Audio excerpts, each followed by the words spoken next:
Meu nome é Douglas, sou aluno de doutorado do programa de pós-graduação em Arquitetura, Tecnologia e Cidade. Vou trabalhar nesse artigo com o Lucas Gonçalves, a Natália Nakamura, né, e a Regina Ruschel, nossa orientadora. O título dele é Inteligência em Edifícios, Desenvolvimento de uma Base Ontológica e uma análise comparativa para a caracterização do conceito. Vai estar organizado segundo esses tópicos, né? Problemática inicialmente, depois objetivos e métodos, resultados e a conclusão a que chegamos. Então, nossa problemática inicial ela parte de uma percepção, né, de que há uma demanda por pesquisas na área de aprendizado de máquina, inteligência artificial. Então, essa conferência, por exemplo, de 2020, ela indicou que diversos pesquisadores e projetistas até estão tendendo a pesquisar mais, a focar mais atenção no aprendizado de máquina, em detrimento do conceito como BIM. As previsões do Fórum Econômico Mundial também estão indicando, né, que existe uma grande capacidade da inteligência artificial afetar diversos sistemas atuais, né? O Fórum Econômico Mundial, inclusive, tem uma área de trabalho específica para a inteligência artificial e o crescimento exponencial também da quantidade de artigos e pesquisadores atuando sobre esse tema. Então, desde 2016, a gente percebe que existe uma progressão exponencial, né, desses sistemas, aumenta 50% ao ano, né, tanto a gente trabalhar em linhas gerais de pesquisa, quanto também numa área restrita para arquitetura e tecnologia, né, do edifício. Né, também ela segue a mesma proporção de publicações, isso desde 2016. Né? Então, nossa problemática, basicamente, é que, dada essa variabilidade de áreas de pesquisa, a quantidade de publicações recentes e o apelo comercial desse termo, né, a gente percebe a ausência de uma precisão e convergência de conceitos sobre essa temática de inteligência, né, quando a gente aplica isso à arquitetura e tecnologia do edifício. Então, nosso objetivo, então, é fazer uma análise comparativa entre diferentes caracterizações do termo inteligência nas áreas de computação e da arquitetura e tecnologia do edifício. E com essa comparação, a gente pretende, né, organizar os conceitos do campo da ciência de computação, alinhando possíveis extensões desses conceitos, né, para o tema do ambiente construído, para a temática do ambiente construído, né, para essa área dentro do termo edifício inteligente. Então, como que esses conceitos da computação estão sendo trazidos, estão sendo absorvidos para o conceito de edifício inteligente, né, definindo um pouco melhor esse termo. E para isso, o nosso método vai ser uma fusão de dois métodos, o método da Bardan, da análise qualitativa e indutiva, que tem essas três primeiras fases de pré-análise, exploração e interpretações de textos, e depois, na análise final, a gente vai usar a análise argumentativa da Groth e Wang, que vai fazer o entendimento final desse conjunto de dados coletados. Então, basicamente, nossos resultados, eu vou pegar cada um por fase, né? Então, eles foram obtidos em cada uma dessas fases. Na fase de pré-análise, a gente teve uma leitura flutuante, uma compreensão geral do conteúdo dos textos e seleção de corpos de documentos. Daí, desenvolvendo os hipóteses objetivos, né? Era possível fazer a extração de sentido a partir de termos e palavras-chave desses textos.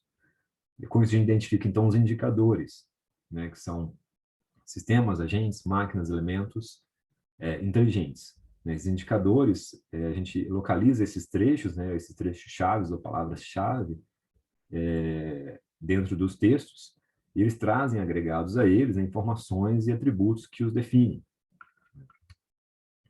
Na fase seguinte, a partir da identificação desses termos dentro dos documentos, né, a gente faz a leitura exploratória, reunindo as características dentro desses indicadores. Né? Quando tem um agente inteligente, provavelmente ali acontece uma definição sobre atributos, objetivos de um agente inteligente.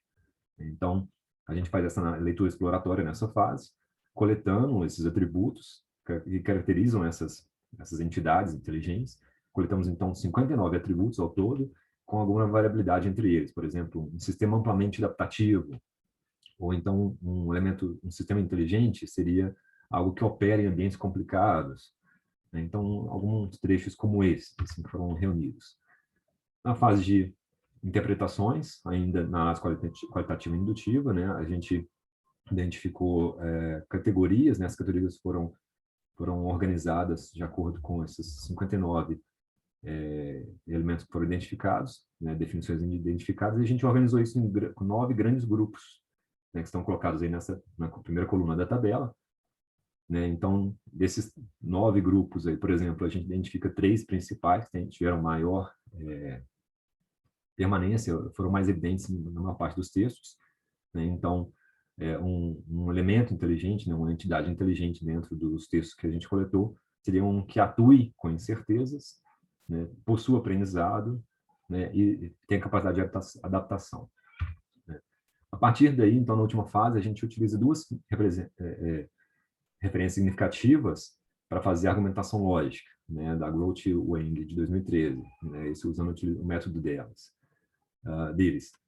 Então, a gente compara uma referência significativa de extrema importância na área da computação, que é o Russell e Norvig, é um livro fundamental na área de inteligência artificial, e também compara com o Hu, de 2021, que é um livro extremamente recente, que trata com bastante clareza a definição de sobre edifícios inteligentes.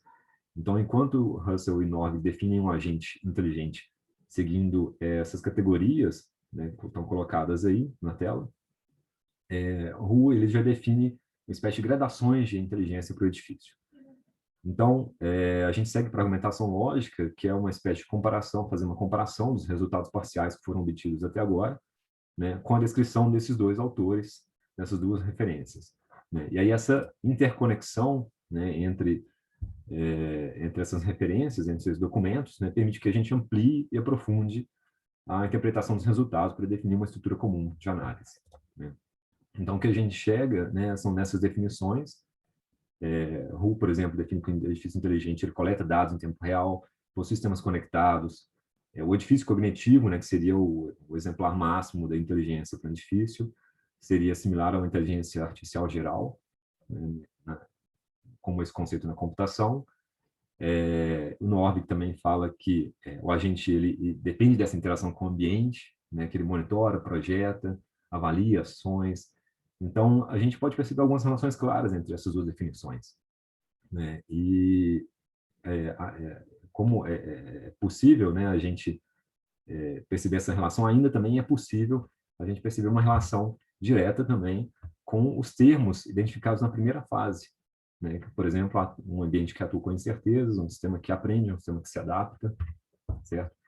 Então, um resultado que a gente chega, né, em resumo, em síntese, né, que essa condição de inteligência ela é dada pela capacidade de interação, né, dessa entidade, do seu sistema, do agente, com o meio ambiente. E ela pode ser ampliada pela interação entre sistemas ou uso de algoritmos e sistemas físicos adaptáveis. Né? Essa é a essência do que a gente chega até então fazendo essa primeira análise. E como conclusão, então a gente entende, né, a gente pode concluir que existe uma coesão conceitual na bibliografia que foi analisada, né, apontando para atributos similares que caracterizaram um sistema ou um agente como inteligente. E para um edifício ser considerado inteligente, nosso entendimento, né, a partir dessa análise, é necessário que ele possua atributos que lhe dê capacidade de interação com o meio ambiente. Tá? Né? Portanto, então, edifícios baseados em sistemas automatizados, programados a priori, né, determinados por um programador, com comportamento já predefinido, né, para determinadas ações, eles não e também que não usem registros do ambiente, né, para desenvolver as suas ações sem uma intervenção humana, também dessa forma, então eles não poderiam ser considerados inteligentes. Um elemento, um edifício inteligente, né, com a essência, que é o nosso trabalho, pesquisar um pouco essa derivação desse conceito. Então, o edifício inteligente, ele não pode ter uma configuração programada, a priori, determinada por um agendamento de tabelas ou determinada por um agendamento de um certo programa.